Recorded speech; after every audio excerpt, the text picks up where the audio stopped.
ప్రభుత్వ కార్యాలన్నింటినీ ప్రభుత్వ భవనాల్లోకి మార్చాలని ఇటీవల రాష్ట్ర ప్రభుత్వం ఆదేశాలు జారీ చేసింది. వేలల్లో లక్షల్లో చెల్లిస్తున్న అద్దెలను ఆదా చేయడం అందులోని ప్రధాన ఉద్దేశం. కానీ వనపర్తి జిల్లాలో కోట్లు వెచ్చించి ప్రారంభించిన భవనాలను మాత్రం ఇప్పటికీ వినియోగంలోకి తీసుకురాకుండా అధికారులు వృధాగా వదిలేస్తున్నారు. సమీకృత కూరగాయలు, మాంసం మార్కెట్, ఉర్దూఘర్, షాదీఖానా, టౌన్ హాల్ లాంటివి గత ప్రభుత్వ హయాంలో పూర్తయినా ఇప్పటికీ అలంకారప్రాయంగా మిగిలాయి. ఇది వనపర్తి జిల్లా కేంద్రంలోని సమీకృత కూరగాయలు, మాంసం మార్కెట్కు సంబంధించిన నిర్మాణం. దాదాపు 2.5 ఏళ్లలో పూర్తయింది. ఇప్పటికీ 2.5 ఏళ్లు గడుస్తున్నా సమీకృత మార్కెట్ వినియోగంలోకి రాలేదు. గ్రౌండ్ ఫ్లోర్, ఫస్ట్ ఫ్లోర్ కలిపి అద్దెకు 81 దుకాణాలున్నాయి. వాటికి అద్దెలు నిర్ణయించి టెండర్లు సైతం పిలిచారు. సుమారు 450 మంది పేర్లు నమోదు చేసుకున్నా తీసుకోవడానికి మాత్రం ఎవరూ ముందుకు రావటం లేదు. విస్తీర్ణాన్ని బట్టి 3,500 నుంచి మొదలుకొని 7,000 వరకు అద్దెలు నిర్ణయించినా ఆ అద్దెలతో దుకాణాలు నడిపేందుకు ఎవరూ ఆసక్తి చూపడం లేదు. అద్దెలు తగ్గించాలని ప్రభుత్వానికి నివేదించినట్లు వ్యవసాయ మార్కెట్ కమిటీ చెబుతోంది.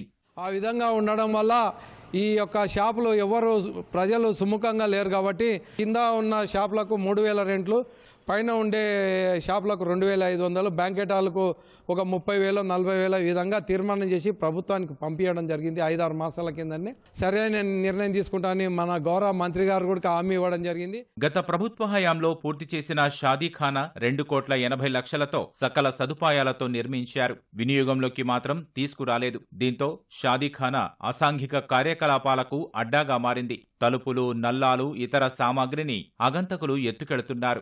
నిరుపేదలు పెళ్లిళ్లు, ఇతర శుభకార్యాలు చేసుకోవడానికి వీలుగా ఆ భవనాన్ని అందుబాటులోకి తీసుకురావాలని కోరుతున్నారు. ప్రైవేటు షాదీఖానాలకు దీటుగా అద్భుతమైన షాదీఖానాని ఈరోజు తెలంగాణ రాష్ట్రంలో ఎక్కడ లేని విధంగా నిర్మాణం చేయడం జరిగింది. కానీ ఈరోజు అసాంఘిక కార్యకలాపాలకు ఉపయోగించడం జరుగుతుంది.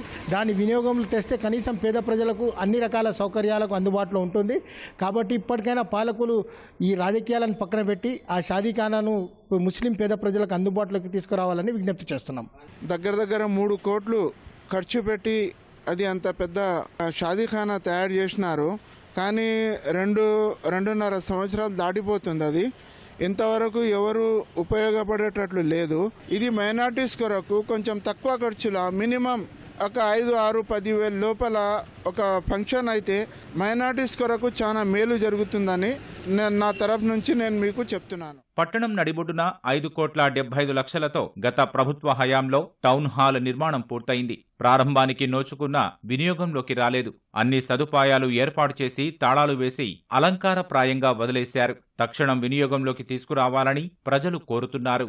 సామాజికవేత్తలు, సాహితీవేత్తలు, కళాకారులు ఎంతోమంది ఎన్నో రకాల కార్యక్రమాలకు ఇక్కడ ఒక వేదిక అవసరమని ఎదురుచూస్తున్న సందర్భంలో గత ప్రభుత్వంలో చాలా బ్రహ్మాండంగా వనపర్తి పట్టణానికి నడిబొడ్డులో ఈ యొక్క టౌన్ హాల్ నిర్మాణం జరిగింది.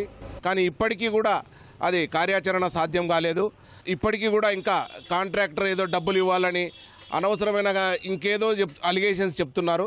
ప్రభుత్వం దీనిపైన సీరియస్గా శ్రద్ధ తీసుకొని మరి అలాంటి కాంట్రాక్టర్ పైన చర్య తీసుకొని ఈ టౌన్ హాల్ను ప్రారంభించి వనపర్తి పట్టణ ప్రజలకు దీని యొక్క సేవలను వినియోగంలోకి తీసుకురావాల్సిందిగా కోరుతున్నాను. వాహనాల రద్దీని తగ్గించేందుకు బైపాస్ నిర్మాణం, ఐటీ పరిశ్రమల్ని ప్రోత్సహించి ఉద్యోగాలు కల్పించేందుకు ఐటీ పార్కు, పాలిటెక్నిక్ కళాశాల భవనాల ఆధునీకరణ, నూతన భవనాల నిర్మాణం గత ప్రభుత్వ హయాంలో మంజూరైనా ఇప్పటికే పనులు మాత్రం ప్రారంభం కాలేదని స్థానికులు అంటున్నారు.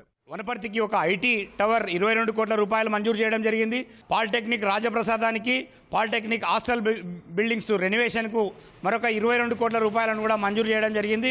మరి అదేవిధంగా టౌన్కు తలమానికమైనటువంటి మెడికల్ కాలేజీ నిర్మాణం చేయడంతో పాటు విద్యార్థులకు మార్గము సులభం కావడానికి 73 కోట్ల రూపాయలను బైపాస్ రోడ్డు నిర్మాణానికి మంజూరు చేసి ఉన్నది. కానీ ఇప్పటి వరకు ఈ ప్రభుత్వము ఒక ఇటుక పిల్ల కూడా కొత్తది కొనే పరిస్థితి లేదు. ఉన్న వాటిని కూడా ఆచరణలకు తెచ్చే పరిస్థితి లేదు. ప్రజా ప్రయోజనాల దృష్ట్యా కోట్లు ఖర్చు పెట్టి నిర్మించిన భవనాలను వినియోగంలోకి తీసుకురావాలని స్థానిక ప్రజలు కోరుతున్నారు. ఇప్పటికైనా ఆ దిశగా అడుగులు పడతాయా? వేచి చూడాల్సిందే.